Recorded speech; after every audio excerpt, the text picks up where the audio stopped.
주 말씀 향하여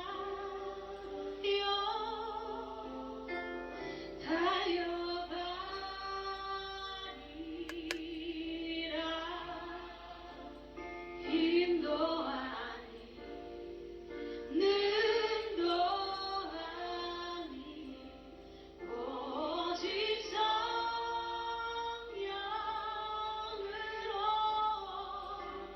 주와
엎드려 경배합니다.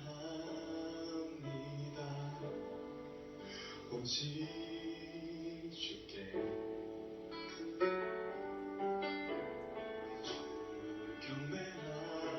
경배합니다. 다르시나니 오직 우리 다시 한번 고백하길 원합니다. 주 앞에 엎드려 경배합니다. 오직 주께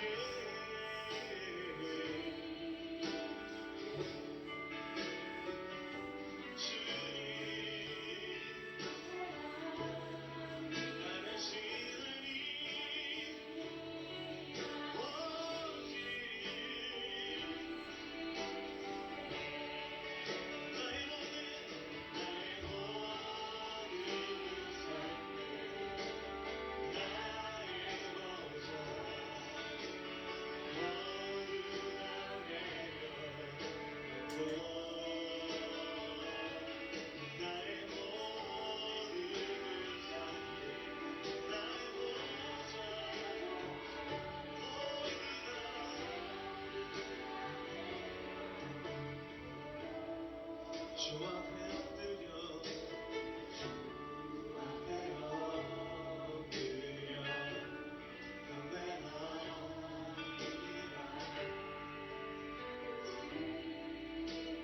이 시간 우리가 다시 한번 이 찬양을 드리며 주님 앞에 나아갈 때는 주님 앞에 우리가 좀 겸손히 나아갔으면 좋겠습니다.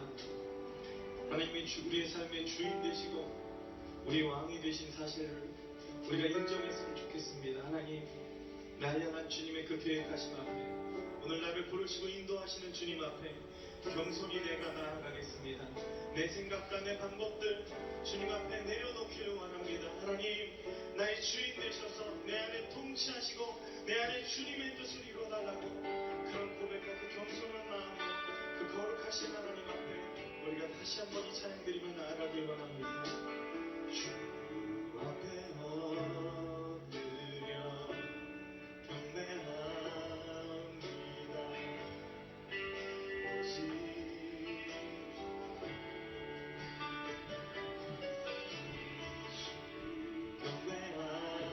경배합니다. 다르시나니 오직 주께 나의 모든 나의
오늘도 우리를 이 은혜의 자리로 불러주시고 주님 계획하신 일들을 이곳에서 이루실 것들을 기대합니다. 하나님, 우리 삶의 주인이 하나님이심을 고백합니다.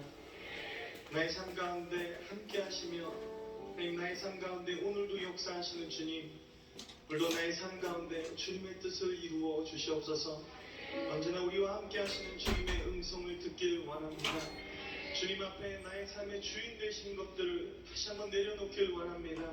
하나님, 이 예배가 온전히 주님을 갈망하며 주님을 만나는, 주님을 향하는 예배 되게 하여 주시고, 하나님 이곳 가운데 임하셔서 우리의 예배를 받으시고 주님 역사하여 주시옵소서. 감사합니다. 예수님의 이름으로 기도드립니다.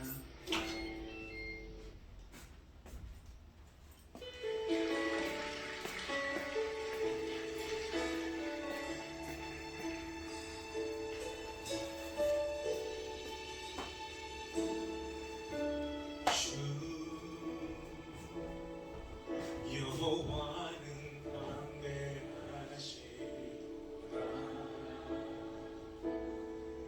그 거룩한 하나님 성에서 찬양하시오다.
나의 모습 보네 사랑 나의 맘 보시네 주 나의 눈물 안에 홀로 울던 하시네 주 나의 모습 보네 사랑 나의 맘 보시네 주 나의 눈물 안에 홀로 울던 맘 아시네 세상 소망 다 사라져가도 주의 사랑 끝이 없으니 살아가는 이 모든 순간이 주의 힘을 나는 믿네 세상 소망 다 사라져가도 주의 사랑은 끝이 없으니 살아가는 이 모든 순간이 주의 힘을 나는 믿네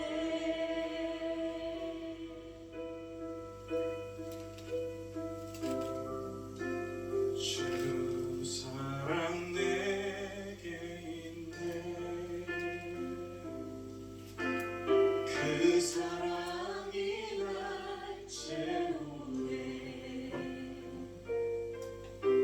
주 은혜 내게 있네 그 은혜로 날 채우네 세상 소망 다 사라져가도 주의 사랑 끝이 없으니 살아가는 이 모든 순간이 주의 힘을 나는 믿네 이 시간 함께 이 찬양을 다시 한번 불렀으면 좋겠습니다. 새롭게 불려지는 이 찬양 가운데 고백하는 것은 삶에서 마주하는 수많은 우리의 무너지는 상황과 좌절들 우리가 만나는 한계들과 우리 안에 연약함과 깨어짐들이 경험하면 경험할수록 그 속에 우리의 삶을 변함없이 붙드시고 인도해 가시는 주님의 은혜가 남겨진다는 고백을 하고 있습니다. 하나님, 우리에게 주신 상황 속에 정말 주님의 은혜가 남겨지게 하여 주시옵소서. 우리의 삶을 붙드셔서 일하시는 주님의 사랑이 남겨지게 하여 주시옵소서. 세상에 다른 소망이 아니라 오직 유일한 소망 되신 주님으로 만족하는 나의 삶 될 수 있도록 우리의 삶 가운데 일하시는 주님을 우리의 삶에 바라보게 하여 주시옵소서. 내 안에 계신 주님의 사랑 노래하길 원합니다. 주 사랑 내게 있는 주 사랑 내게 있네 그 사랑이 날 채우네 주 은혜 내게 있네 그 은혜로 날 우리 다시 한번 고백합시다. 주님 은혜가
11월 20일 주일 예배를 시작하도록 하겠습니다.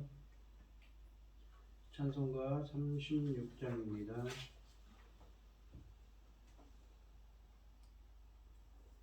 주 예수 이름 높이여 다 찬양하여라. 금멸 유관을 들여서 만유의 주 찬양. 금멸 유관을 들여서 만유의 주 찬양. 주 예수 당한 고난을 못 잊을 죄인아, 내 귀한 복에 바쳐서 만유의 주 찬양. 내 귀한 복에 바쳐서 만유의 주 찬양.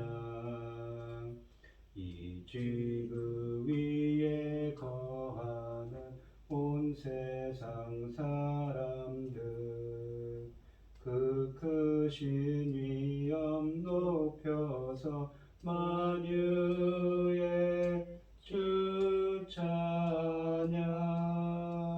그 크신 위엄 높여서 만유의 주 찬양. 주 믿는 성도 다 함께 주 앞에 엎드려 무궁한 노래 불러서 만유의 주 찬양. 무궁한 노래 불러서 만유의 주 찬양. 아멘.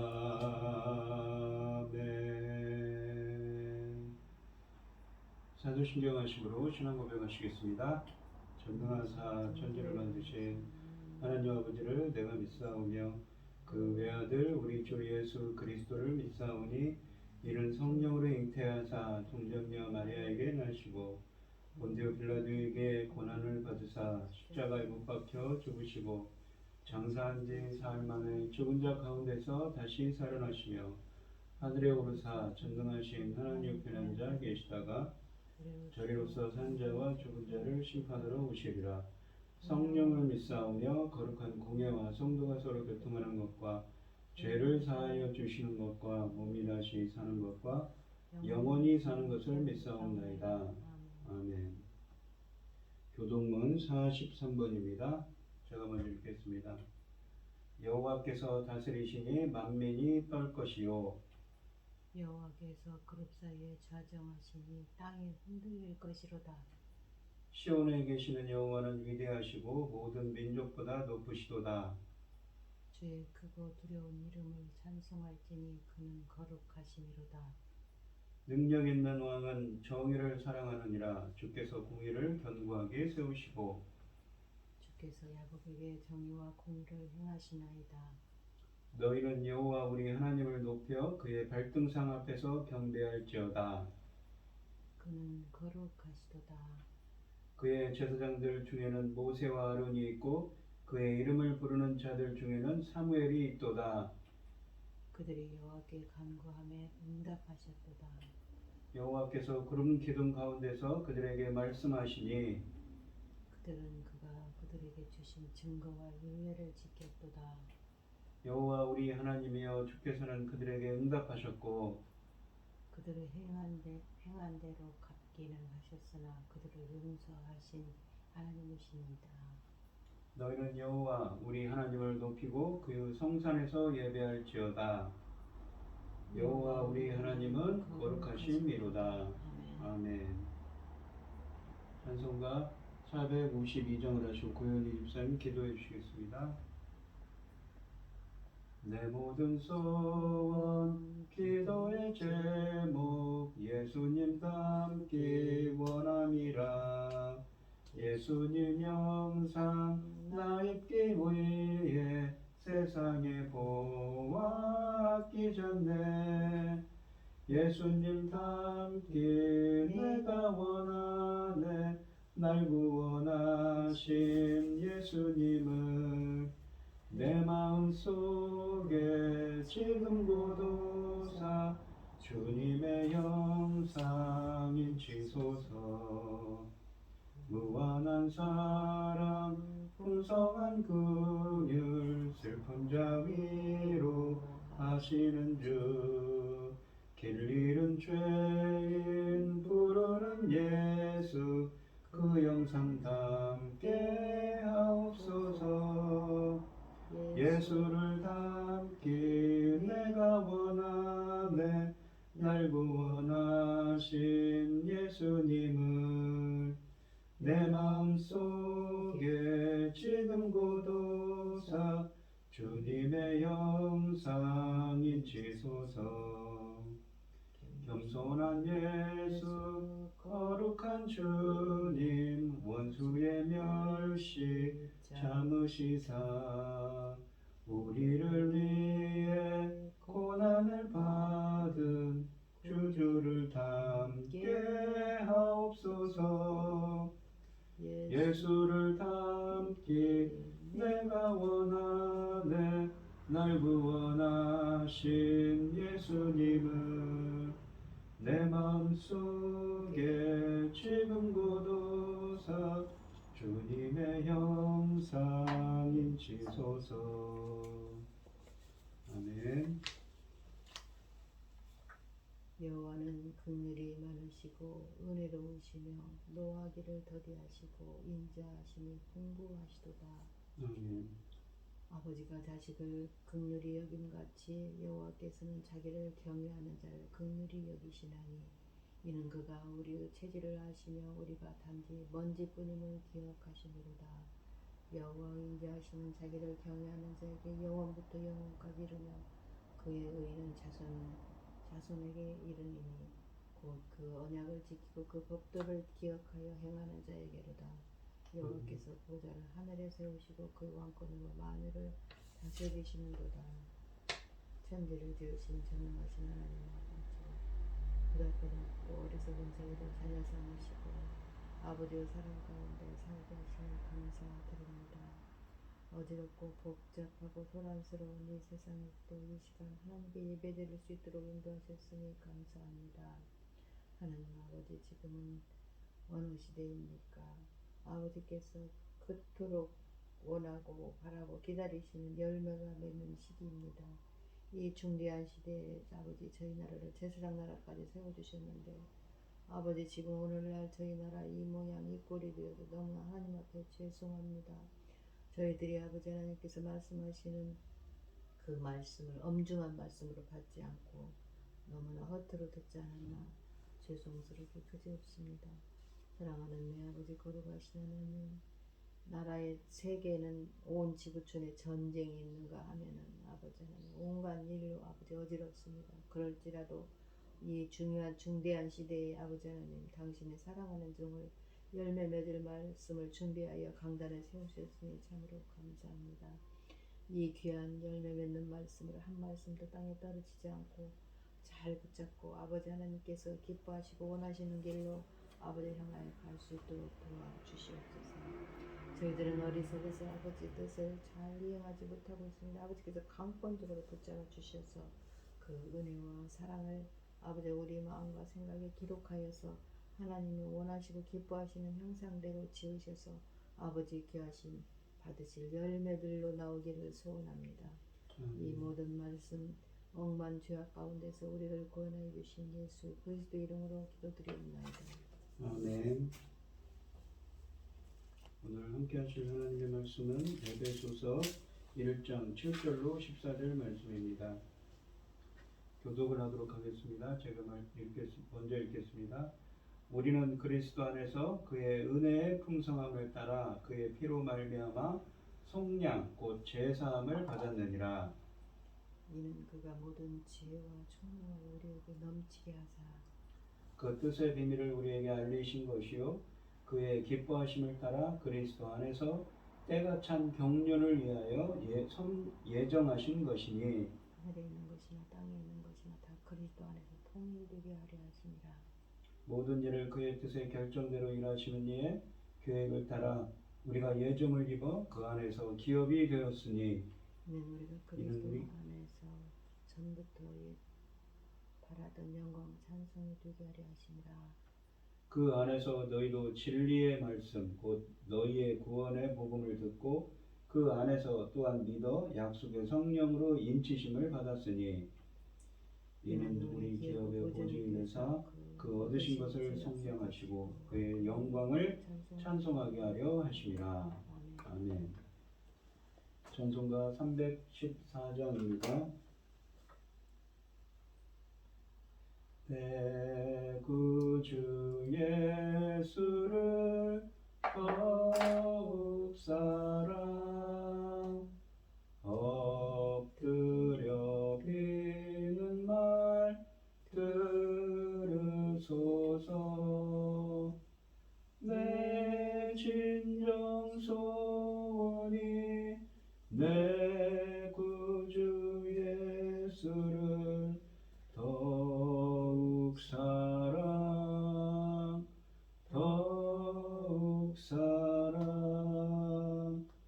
이전에 세상 나 기뻤어도 지금 내 기쁨은 오직 예수. 다만 내 비는 말 내 구주 예수를 더욱 사랑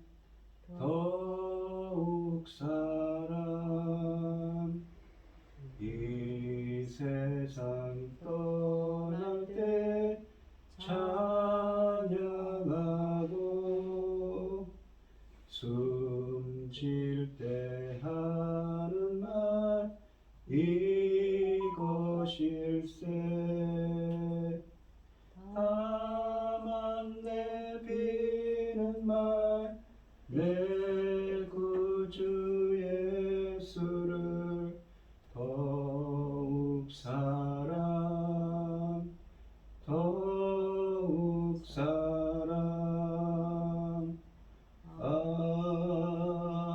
아멘. 오늘 함께 하실 하나님의 말씀의 제목은 그의 영광을 찬송하게 하려 하심이라입니다. 이 오늘 본문 말씀에 보시면 하나님께서는 우리에게 구원 베풀어 주신 그 은혜에 대해서 찬송하기 위해서 우리를 구원하시고 성령하셨다고, 예수 그리스도의 십자가의 보혈로 성령하셨다고 말씀하고 계십니다. 이 7절로 10절 말씀을 보시면 우리는 그리스도 안에서 그의 은혜의 풍성함을 따라 그의 피로 말미암아 속량 곧 죄사함을 받았느니라. 이는 그가 그의 지혜와 총명을 우리에게 넘치게 하사 그 뜻의 비밀을 우리에게 알리신 것이요 그의 기뻐하심을 따라 그리스도 안에서 때가 찬 경륜을 위하여 예정하신 것이니 하늘에 있는 것이나 땅에 있는 것이 다 그리스도 안에서 통일되게 하려 하심이라 라고 말씀하십니다. 7절에 보시면 사도는 우리가 그리스도의 피를 통해 속량 곧 죄사함을 받았다고 합니다. 이 속량이라는 말은 원문으로 아폴리트로시스라는 말입니다. 이 말의 원뜻은 값을 치름으로써 구원함, 특히 노예를 해방할 때 사용되었던 용어였습니다. 구약에 보시면 이 말은 어떤 사람을 노예나 죄인의 신분에서 해방시키는 것을 가리킵니다. 대표적인 본문이 레위기 25장 47절로 54절 말씀입니다. 이런 사람을 구속하기 위해서는 값을 지불해야만 했는데 이를 속전이라고 불렀습니다.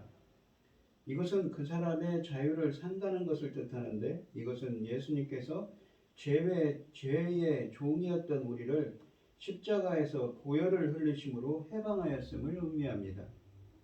그리스도께서는 우리를 죄의 지배로부터 되사하셨습니다. 문자 그대로 우리의 몸값을 지불하고 되찾으셨습니다. 죄 때문에 죽어야 하는 것이 죄 아래에 있는 모든 인간의 운명입니다. 하지만 하나님은 우리가 과거에 지은 모든 죄와 앞으로 지을 모든 죄를 자기 아들에게 전가하셨으며 죄 없는 하나님의 아들은 이 십자가 위에서 우리의 죄를 짊어지고 우리를 대신하여 형벌을 받으심으로써 우리의 죄값을 치르셨습니다. 예수 그리스도가 우리의 죄를 위해 최종적이고 궁극적인 속죄제물이 되신 것입니다. 그 결과 예수 그리스도 안에서 믿는 자는 누구든지 죄사함을 받고 죽음의 속박에서 풀려납니다. 구속, 그러니까 속량이라고 되어 있는 이 구속이라는 것은 그리스도께서 자기 목숨을 대속물로 내준 결과로 이루어지는 죄에서의 해방입니다. 사도 베드로는 베드로전서 1장 18절 19절에서 너희가 알거니와 너희 조상이 물려준 헛된 행실에서 대속함을 받은 것은 오직 흠없고 정없는 어린 양 같은 그리스도의 보배로운 피로 된 것이니라 라고 말합니다. 또한 그리스도 안에서 라고 말씀하시는데 이 모든 것은 그리스도 안에서 이루어진 거라고 했습니다. 우리가 속량 곧 죄사함을 받는 것은 오직 예수 그리스도 안에서 예수 그리스도와의 신비적인 연합을 통해서 이루어지는 은혜인 것입니다. 7절로 8절 말씀을 보시면 이 그의 은혜의 풍성함을 따라 그가 모든 지혜와 총명을 우리에게 넘치게 하셨다고 합니다. 총명이란 말은 참고로 프로네시루스라고 해서 우리가 잠언에 나오는 명철을 뜻하는 말입니다. 이 통찰력을 의미하는 말이지요. 이 우리의 속량과 죄사함은 하나님의 은혜의 풍성함을 따라 이루어진 일입니다. 궁극적인 희생 제물이신 예수께서 우리의 구속과 죄사함을 값주고 사셨습니다. 매우 놀랍게도 이 일은 하나님의 은혜의 풍성하심을 따라 된 일이라고 합니다. 우리를 향한 하나님의 구속, 죄사함, 그리고 은혜는 무한하고 영원하고 변함이 없으며 우리의 이해를 초월하는 것입니다. 하나님의 은혜라는 것은 이 예수 그리스도 안에서 믿는 모든 사람에게 주신 하나님의 긍휼을 말합니다. 은혜는 하나님의 인간들을 위한 구속의 행위로서 즉 인간들의 공로에 부응하는 것이 아니라 하나님께서 그의 아들 예수 그리스도를 통해 그들에게 먼저 그리고 거저 베푸시는 구원의 사랑이며 긍휼입니다. 자기 아들을 아끼지 아니하시고 우리를 위하여 내주시고 십자가에 죽게 하심으로 우리를 구속하신 하나님의 희생적인 사랑입니다. 불순종의 아들이며 진노의 자식인 우리를 구속하시려고 죄 없는 자기 아들을 내어주셨습니다. 이것이야말로 하나님의 사랑의 극치가 아닐 수 없습니다. 인간의 죄악은 하나님의 아들을 십자가에 못 박을 만큼 크고 흉악한 것이지만 하나님의 사랑은 인간의 죄악보다 커서 그 죄를 제거하시려고 자기 아들을 내어주시기까지 하신 것입니다. 누구든지 오직 예수님의 하나님의 은혜에 의해서만 구속과 속량과 죄사함을 받습니다. 바울은 여기서 이 은혜의 귀중함을 묘사하기 위해 그의 독특한 어휘인 풍성이라는 말을 사용합니다. 구원받기 위해 사람이 할 수 있는 것은 아무것도 없습니다. 하나님의 은혜만이 구원을 가능하게 합니다. 우리의 구속을 성취하도록 그리스도를 보내신 것은 오직 하나님의 은혜였습니다. 우리는 하나님의 은혜의 풍성함 덕분에 지금 그리고 영원토록 생명을 누릴 수 있습니다. 하나님은 이 은혜를 주셨을 뿐만 아니라 또한 넘치게 하사 우리에게 풍성하게 부어주셨습니다.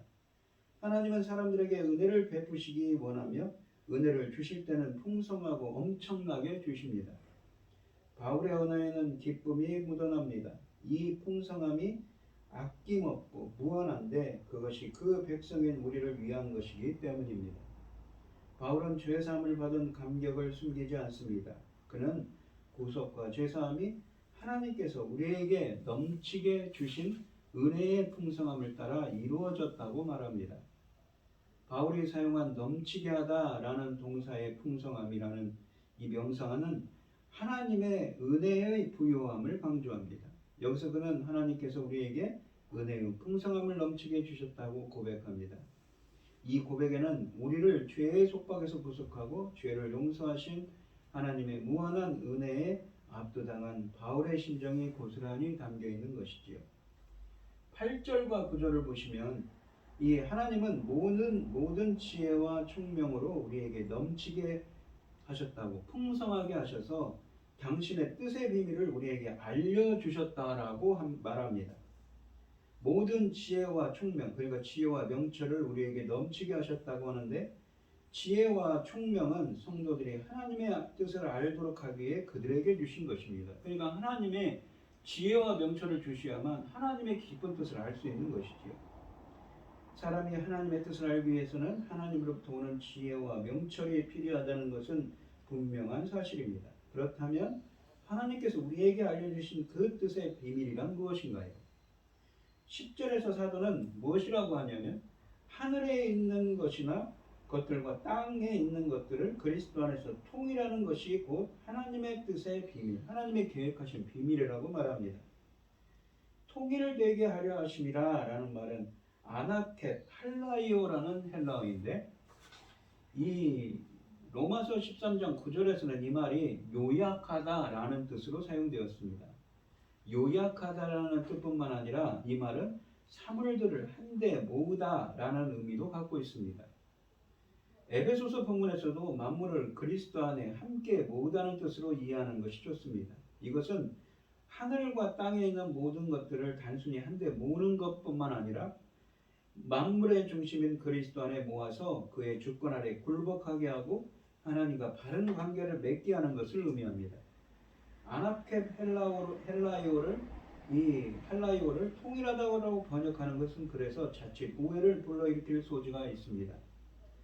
통일이라는 것은 두 개 이상의 것을 모아 하나로 만드는 것을 뜻하기 때문입니다.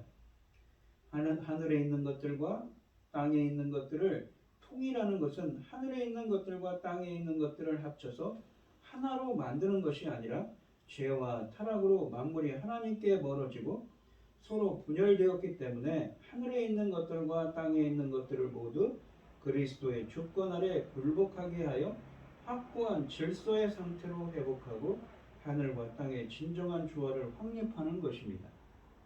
만물을 창조하신 뒤에 하나님께서는 당신이 지으신 모든 것이 보시기에 심히 좋았다고 창세기 1장에서 6번이나 말씀하십니다. 좋았더라, 좋았더라, 심히 좋았더라 라고 말씀하시죠. 이것은 모든 피조물이 하나님의 걸작품으로 아름다움과 조화와 질서를 갖추고 있었음을 뜻할 뿐 아니라 하나님과 바른 관계를 가지고 각자 본연의 위치에 머물러 있었음을 뜻합니다. 그러나 첫 창조의 통일과 조화는 오래가지 않았습니다. 오래 지속되지 않았지요. 죄와 타락 때문이었습니다. 하나님은 당신이 창조하신 우주 만물을 타락의 상태에 버려두시 아니하시고 다시 회복하여 새롭게 하실 것입니다. 이 에베소서에서 사도는 이것을 그리스도 안에서 이루어지는 만물의 통일이라는 개념으로 표현하고 있는 것입니다. 다시 말해서 만물의 통일이란 죄의 타락으로 분열과 무질서와 혼란에 빠진 만물을 그리스도의 주권 아래 함께 모아 완전한 질서와 조화와 아름다움의 상태로 회복하는 종말론적이며 우주적인 구원을 가리킵니다. 이것은 하나님께서 창조하신 우주 만물에 대한 하나님 자신의 장엄한 계획이요 비전이었습니다. 바울은 이러한 종말의 구원이 7절에서 은혜의 풍성함이 그러한 것처럼 그리스도 안에서 10절에서 일어난다고, 그러니까 10절에서도 그리스도 안에서 통일되게 하려 하심이라 라고 말합니다. 이것은 하나님의 구원의 역사가, 그러니까 그리스도 안에서 일어나는 역사라는 것이죠. 하나님의 구원의 역사가 오직 그리스도 안에서만, 그리스도와의 신비적 연합을 통해서만 일어난다는 사실을 재차 강조하려는 것입니다. 하나님께서 그리스도를 유일한 구원자로 정하셨으므로 또 그리스도의 죽음과 부활과 승천이 구원을 이루는 하나님의 방법이므로 개인의 구원뿐 아니라 만물의 통일도 그리스도 안에서 연합하여 일어나는 것입니다. 그리스도 안에서 통일되는 대상은 하늘에 있는 것들과 땅에 있는 것들, 즉 만물입니다. 만물은 영적인 존재들과 사람들만이 아니라 동물과 식물, 하늘과 땅을 포함한 주께서 창조하신 모든 피조물을 가리킵니다. 하나님은 만물을 통일하시되 모든 영적 세계들을 만물의 머리인 그리스도께 복종하거나 굴복하게 하십니다. 만물을 통일하려면 불순종의 아들들 가운데 역사하면서 하나님을 대적하는 사탄과 악한 영들을 굴복시키는 것이 반드시 필요합니다. 또 하나님은 유대인과 이방인으로 분열된 인류를 서로 화해하게 하고 하나님 자신과 화해하게 하셔서 하나의 새 인류를 창조하셔야 합니다. 이렇게 하여 하나님은 인류를 포함한 만물의 새로운 질서를 부여하시고 당신 자신과 만물의 관계를 새롭게 회복하시는 것입니다. 9절에서 사도는 이 만물의 통일과 관련하여 때가 찬 경륜이라는 표현을 사용합니다. 때가 찼다라는 것은 충만했다는 말입니다. 우리가 이 한글 성경에서 오이코노미아를 경륜이라는 말로 표현했습니다. 때가 찬 경륜을 위하여라고 표현을 했죠. 경륜이라는 것은 다소 넓은 개념을 지닌 단어로서 섭리, 일을 조직적으로 잘 계획함, 계획 또는 천하를 다스림을 의미합니다. 그러니까 섭리, 하나님이 계획하신 것을 뜻하는 거죠. 경륜이라는 말은요.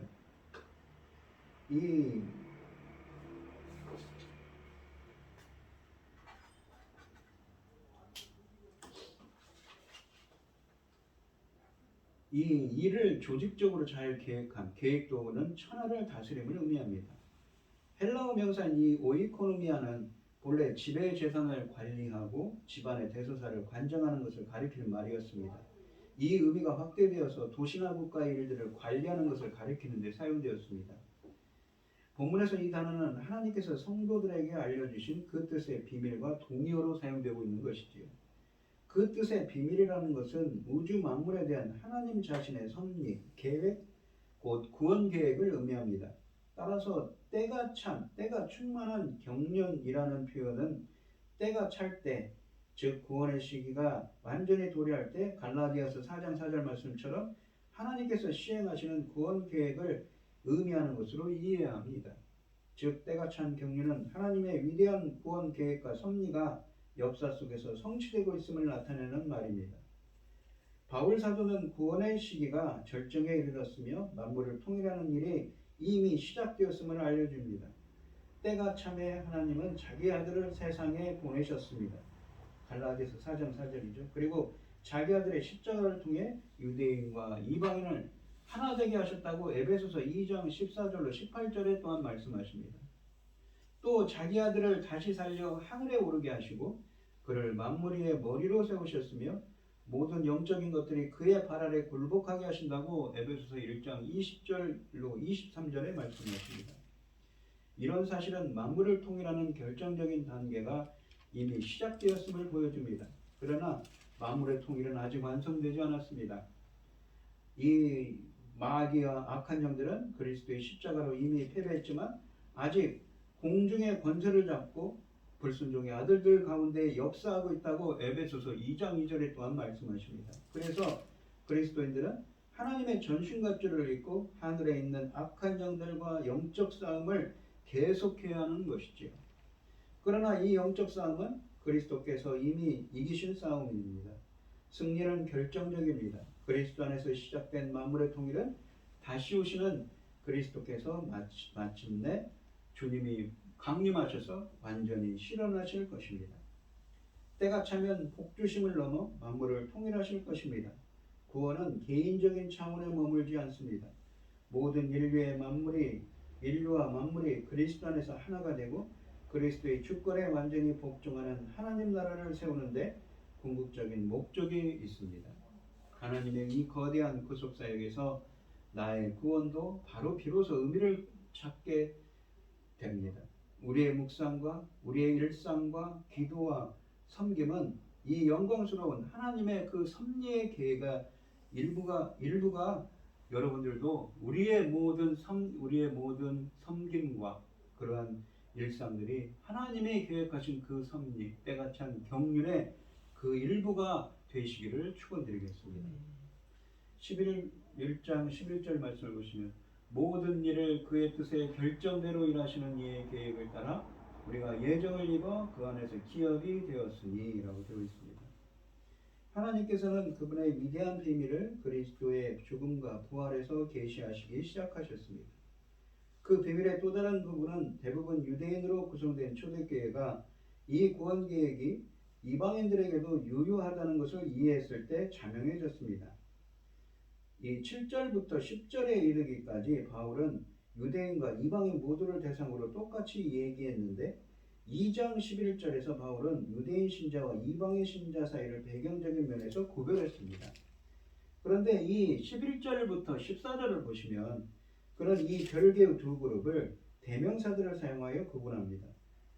이 구절들은 1인칭인 우리와 너희라는 표현을 모두 포함하고 있습니다. 그러니까 우리라는 표현을 써서 우리라는 말은 분명히 유대인 신자들, 바울도 유대인이었죠. 우리라는 말은 유대인을 가리키고 가리키는데 믿는 유대인과 이방인이 똑같이 하나님의 복을 받은 것이 사실입니다. 그러면 너희는 누구겠습니까? 바로 이방인 신자들을 말하죠. 유대인들은 먼저 부름을 받았고 택함을 받았습니다. 그리스도께서는 유대인인 우리와 이방인인 너희로 구성된 신자들의 몸을 포함하는 만물의 머리가 되셨습니다. 11절에 나오는 마지막 절에 나오는 기업이 되었으니를 의미하는 헬라어 동사는 클레로라는 말입니다. 이 말은 신약 성경에서 오직 이 본문에만 한 번 등장하는 단어인데 이 의미는 이 제비를 뽑아서 결정하다는 말입니다. 이 말의 유래는 민수기 26장 55절로 56절에서 이 민수기는 앞으로 들어갈 이스라엘 가나안 땅에 들어가면 그 땅을 분배하라고 하지요. 이스라엘은 제비를 뽑아 땅을 나누고 그것을 기업으로 삼았다는 표현에서 나온 말입니다. 그러나 에베소서 본문에서는 동사 클레로의 수동태가 사용되었으므로 이 본문에서 말하는 것은 제비 뽑기를 통해 우리가 하나님의 소유로 선택되었다는 것입니다. 기업으로, 소유로 선택되었다는 것이죠. 이것은 구약에서 하나님께서 이스라엘을 자신의 기업으로 선택하신 것을 연상케 합니다. 모세는 이스라엘 총회 앞에서 여호와의 분깃은 자기 백성이라 야곱은 그가 택하신 기업이로다 라고 신명기 32장 9절에 노래했습니다. 이런 구약의 배경과 동사 클레로의 의미를 보려면 우리는 하나님의 기업으로 하나님의 소유로 택함을 받았습니다 라고 번역하는 것이 옳습니다. 이스라엘을 선택받은 나라로 예정하신 것과 마찬가지로 하나님께서는 그리스도를 믿는 신자들이 자기의 영원한 기업이 영원한 소유가 되도록 하기 위하여 영적인 이스라엘로 예정하셨던 것입니다. 하나님께서 모든 일을 주관하심으로 하나님은 자기의 목적과 뜻을 따라 자기의 계획을 실행하심으로써 하나님의 때에 그것이 이루어지게 하십니다. 12절에 보시면 우리는 무엇이라고 누구라고요? 바로 유대인들이죠. 이는 우리가 그리스도 안에서 전부터 바라던 그의 영광의 찬송이 되게 하려 하심이라 라고 되어 있습니다. 그러면 11절 말씀처럼 하나님께서 유대인 성도들을 예정하여 당신의 기업이 되게 하신 목적은 무엇인가요? 그것은 하나님의 영광의 찬송이 되기 위함이라고 12절에 말씀하십니다. 우리라는 말은 유대인 신자들, 즉 약속된 그들의 메시아를 인정한 자들을 가리킵니다. 유대인들은 그리스도 안에서 전부터 바라던 자들이었습니다. 이 말은 그리스도께서 오시기 이전 시대에 유대인들이 메시아 강림에 대한 소망을 가지고 있었음을 뜻할 수도 있고, 또한 복음이 유대인들에게 먼저 전파되었으므로 그들이 먼저 그리스도를 믿었다는 것, 구주로 영접했다는 것을 뜻할 수도 있습니다. 바울은 유대인들을 통하여 복음의 메시지를 가져오고 이어서 이방인들에게 그것을 제공하신 하나님의 계획의 시간적 순서를 지적했습니다. 계속해서 바울은 그의 영광의 찬송이 될 그리스도 안에서 모든 신자들의 연합에 초점을 맞춥니다. 그의 영광의 찬송이 되게 하려 하심이라 라는 말씀은 6절과 또한 14절과 같은 헬라어 구문입니다. 그러니까 어떤 구문에서는 영광의 찬송이 되게 하려 하심이라, 또 14절에서는 뭐라고 하냐면 그의 영광을 찬송하게 하심이라 라고 되어 있지만, 이 영광의 찬송은 소유격으로 되어 있는데 모두 같은 헬라어 구문입니다. 그러니까 소유격을 해석을 할 때 영광의 찬송이 되게 하려 하심이라는 직역을 한 것이고, 이 소유격을 헬라어 문법에 보시면 소유격을 어떻게 해석하냐면 주격적 헬라어와 목적격적 헬라어로 해석합니다. 목적격적으로 해석하면 영광을 찬송하게 하려 하심이라 라고 해석할 수가 있는 것입니다. 그래서 이 1장 6절, 12절, 14절에 나타나는 이 구절들은 모든 피조물에 대한 하나님의 궁극적인 계획은 하나님을 영원롭게 하는 것임을 다시 한번 보여주고 있는 것이지요. 13절에 보시면 그 안에서는 누구입니까? 바로 예수 그리스도 안에서 너희도 진리의 말씀 곧 너희의 구원의 복음을 듣고 그 안에서 또한 믿어 약속의 성령으로 인치심을 받았으니, 약속하신 성령으로 어떻게 해요? 인치심을 받았답니다. 도장을 찍었다는 거죠. 13절에서 사도는 1인칭 복수대명사 우리 대신에 너희라는 말로 시작합니다. 주어가 우리에서 너희로 바뀐 것입니다. 13절 앞부분에 등장하는 이 너희의 강조적인 표현은 이방인 성도들도 유대인 성도들과 동일하게 구원받은 백성이라는 사실을 강조하는 역할을 합니다. 너희도 역시 그러했다. 이 본문에서 바울은 이방인 성도들도 그리스도 안에서 진리의 말씀 곧 구원의 복음을 듣고 믿어 성령으로 인치심을 받았다고 합니다. 사도는 그들이 듣고 믿은 복음을 너희의 구원의 복음이라고 표현합니다. 복음은 이방인들을 능히 구원하는 능력이 있으며 이방인들의 구원을 위해 존재하는 것이라는 뜻입니다. 그들은 유대인 성도들과 마찬가지로 구원받은 하나님의 백성입니다. 에베소 교회의 이방인 성도들이 구원받은 백성이 된 것은 성령으로 인치심을 받는 체험으로 확정되었다고 또한 말씀하십니다. 13절 후반절에서 사도는 그들이 복음을 듣고 믿어 성령으로 인치심을 받았다고 말하는데, 우리가 고대 사회에서 인을 친다, 도장을 친다는 것은 소유를 확증하는 행위였습니다. 불에 달군 쇠 도장을 가축이나 노예에 찍어 그 가축이나 노예에 대한 소유권을 분명히 하였던 것이지요. 따라서 에베소 교회의 이방인 성도들이 성령으로 인치심을 받은 것은 그들이 하나님의 소유가 되었음을 의미합니다. 헬라어 본문에서 성령으로는 수단의 의미를 가집니다. 성도들에게 이 도장을 찍는 주체는 성부 하나님이시고, 성령은 하나님의 인장이자 하나님의 소유권을 나타내는 표시입니다. 성부 하나님은 성령을 주셔서 이방인 성도들을 자기 백성으로 확정하시고 그들을 자기 소유라고 주장하십니다. 그러므로 성도들이 받은 성령은 그들이 하나님의 백성이며 하나님의 소유가 되었음을 보여주는 진정한 증거가 되는 것이지요. 13절에서 사도가 말하려는 것은 이 유대인 성도들이 하나님의 기업이 되었듯이 이방인 성도들도 하나님의 소유가 되었다는 것입니다. 이것은 유대인 성도들과 이방인 성도들이 함께 이 하나님께 속한 한 백성이 되었음을 의미합니다.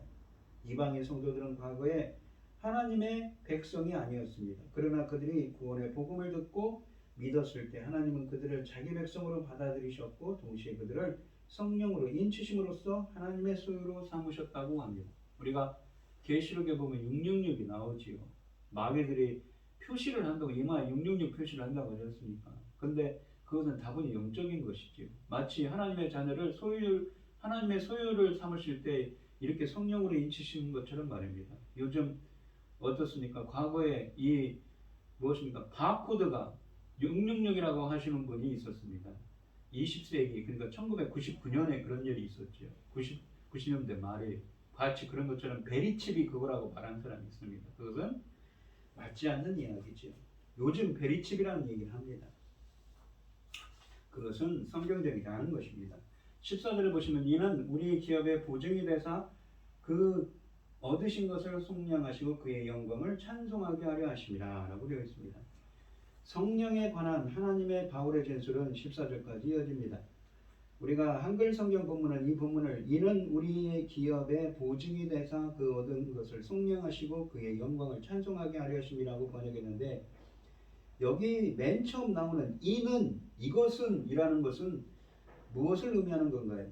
문맥적으로 보면 이 14절의 이는 이라는 것은 13절에 성령을 의미합니다. 그리고 한글 성경에서 속량하시고는 7절에서 나오는 속량, 아폴리, 트로시스와 같은 단어입니다. 14절은 그러니까 성령이 우리 기업의 보증이라고 합니다.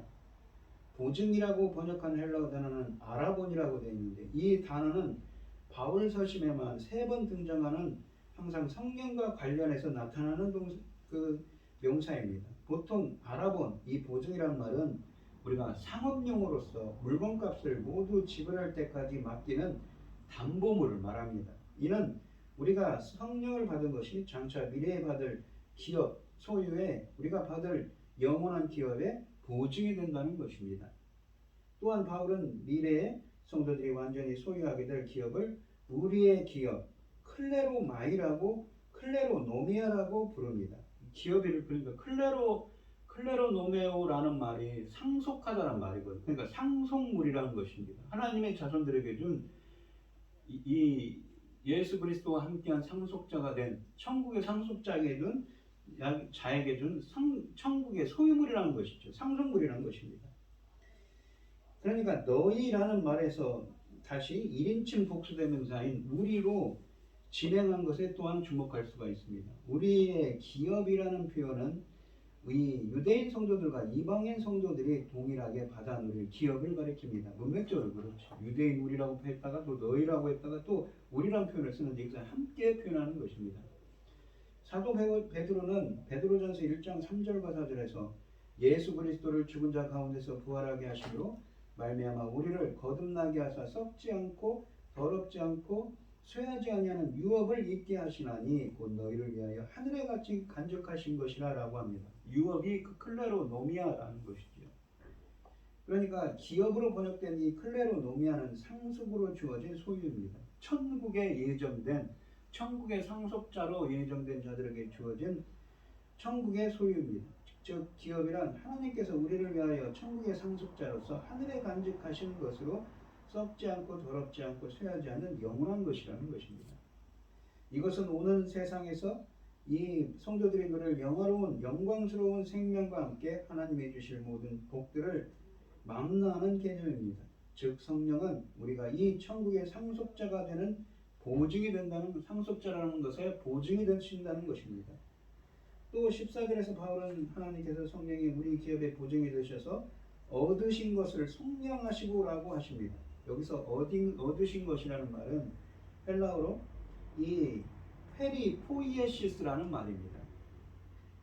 페리포이에시스라는 말은 페리라는 이 적도와 포이에오 그러니까 창조하다라는 이 단어 우리가 창세기 1장에 나오는 창조하다 천지 창조를 할 때 그 창조하다라는 말의 합성어입니다. 이것은 획득한 것, 그 소유나 재산을 의미하는 페리포이에시스는 의미합니다. 어떻게요? 하나님이 창조해서 얻은 소유라는 것이죠. 하나님이 재창조한 하나님의 백성을 의미하는 것입니다. 베드로전서 2장 9절에도 페리포이에시스가 나오는데 같은 의미로 사용되는데 거기서는 성도들을 하나님의 소유가 된 백성이라고 부릅니다. 이것은 구약성경에서 구속받은 백성을 하나님의 소유라고 부른 사실을 상기시킵니다. 이제는 유대인 성도들뿐 아니라 이방인 성도들도 하나님의 소유가 된 백성입니다. 그들은 유대인 성도들과 함께 구속받은 백성의 공동체 안에서 현재의 복과 미래의 소망을 동일하게 소유한 존재인 것이죠. 7절에서 말한 대로 유대인 성도들이건 이방인 성도들이건 하나님의 백성은 그리스도의 피로 구속받은 존재입니다. 성령이 기업, 즉 천국의 상속자로서의 보증이 되신 것은 무엇입니까? 바로 재창조하여 소유하신 하나님의 백성들을 구원하시고 또한 그들로 하나님의 영광의 찬송이 되게 하기 위함이라고 말합니다. 여기 보시면 영광을 찬송하게 하심이라 라고 되어 있는데 아까도 설명드렸듯이 6절, 12절에도 똑같은 구문이 나오는데 해석을 그렇게 했습니다. 영광의 찬송이 되게 하려 하심이라, 영광을 찬송하게 하려 하심이라. 의미는 좀 다르지만 헬라어로는 같습니다. 이 하나님의 영광을 찬송하게 하려 하심이라 또는 하나님의 영광이 되게 하려 하심이라 라는 의미도 가능한데 이 6절과 12절을 반영하는 이 마지막 이 말씀은 바울은 성령의 사역이 하나님의 영광을 찬미하게 하려 하심이라고 주님의 영광을 드러내는 삶이 되게 해야 된다고 선언합니다. 오늘 본문 말씀을 보시면 하나님의 계획과 그 섭리에 처음부터 예외는 없습니다. 혈통이나 신분에 상관없이 이방인이든 유대인 성도처럼 유대인이든 오직 믿음의 방식으로 하나님 나라의 상속자가 된다고 말씀하십니다. 유대인이 이방인보다 메시아에 대한 소망을 먼저 품었을 뿐 이방인이 구원에서 배제된 것은 아닙니다. 하나님의 주신 복이나 우리를 자녀 삼아 영광의 찬송이 되게 하려는 하나님의 뜻에는 어떤 차별도 없는 것이지요. 아무도 스스로 구원을 얻을 수 없지만 누구든 주 안에서는 구원을 얻을 수 있습니다. 하나님은 인간의 조건이 아닌 믿음을 보십니다. 또한 구원의 역사가 있는 곳에 찬양이 있고 예배가 있습니다. 하나님이 시작하신 일이고 이루신 일이고 완성하실 일이기 때문입니다. 찬양은 하나님이 이 모든 일을 계획하고 이루셨다는 인정이자 나의 모든 것이 하나님을 위해 존재한다는 것을 시인하는 행위이고 세상을 향한 간증이요 변증입니다. 하나님의 영광스러운 구원을 묵상하면서 영광스러운 그러한 섭리에 부응하여 하나님의 영광이 되고 영광을 드러내는 삶을 살아가는 여러분들이 되시기를 축원드리겠습니다. 기도하겠습니다. 하나님 아버지 감사합니다. 오늘 주신 이 에베소서 1장 말씀처럼 저희들도 하나님이 택하신 하나님의 소유로서 정말 하나님의 영광을 드러내는 삶, 주님의 영광이 찬송이 되는 삶, 주님의 영광을 찬송하는 삶이 되게 하여 주시옵소서. 이 모든 말씀 거룩하신 예수 그리스도의 이름으로 기도드리옵나이다. 아멘. 찬송가 435장입니다. 나의 영원하신 기업 생명보다 귀하다. 나의 갈 길 다가도록 나와 동행하소서. 주께로 가까이 주께로 가오니 나의 갈 길 다가도록 나와 동행하소서. 세상 뿐이 아니람과 모든 명예 버리고 험한 길을 가는 동안 나와 동행하소서. 주께로 가오니 주께로 가오니 나의 갈 길 다가도록 나와 동행하소서. 어두운 골짝 지나가며 험한 바다 건너서 천국 문에 이르도록 나와 동행하소서.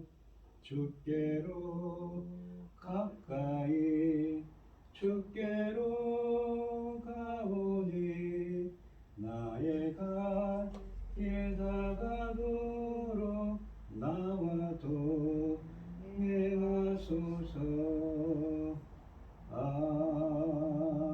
아멘. 기도하겠습니다.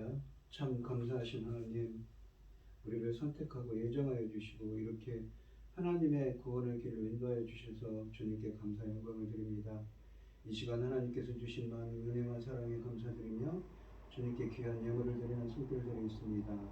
드려지는 손길마다 주님께서 기억해 주시고 이 간과 기도에 귀 기울여 주시고 응답하여 주셔서 하나님의 기뻐하시는 뜻을 행할 수 있도록 인도하여 주시옵소서. 기뻐받아 흠양하여 주실 줄 믿사오며 이 모든 말씀 거룩하신 예수님의 이름으로 기도합니다. 아멘. 찬송가 5장을 하시고 축도하심으로 오늘 예배를 마치겠습니다. 이 천지가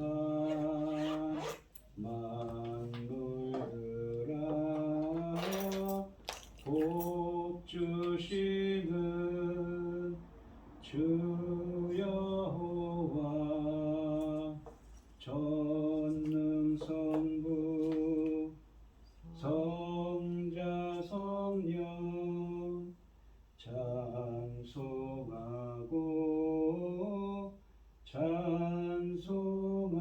주옵소서. 아멘.